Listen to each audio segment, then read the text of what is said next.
The Furniture of the Sanctuary, Part 5, compiled by Shirley Jean Street and read by Wayne T. Street. Then the brightness of our light depends upon the condition of our heart.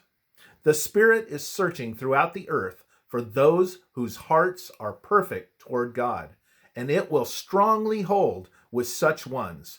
Their light will not burn dim. The lamps in the earthly sanctuary were to burn continually, Leviticus 24, verse 2. So the Christian is ever to let the Spirit of God rule in his life, and thus shed its light abroad. None but the high priest could perform the sacred work of lighting the lamps in the earthly sanctuary. He trimmed and lighted them each morning and evening, Exodus 30, verses 7 and 8.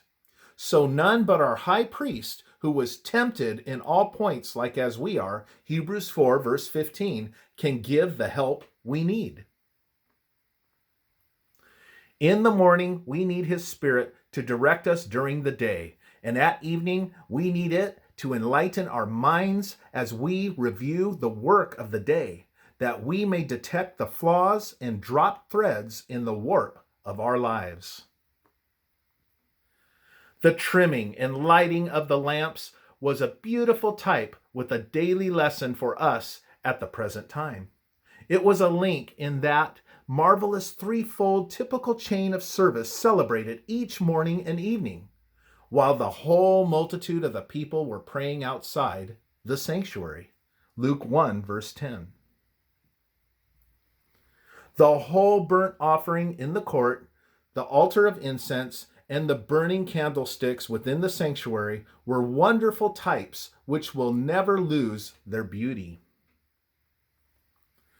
Whenever an individual will fulfill in his very soul the antitype of the typical whole burnt offering, that is, wholly surrender himself to God, place himself and all he has upon the altar to be consumed in God's service as God directs, that individual, whether he be rich or poor, learned or ignorant, will be covered with the fragrant incense of Christ's righteousness.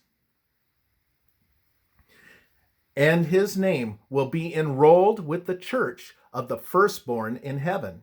And here in this sin-cursed earth, as he goes to and fro, he will be a part of the great candlestick, and from his life will shine out the bright rays of the Spirit of God.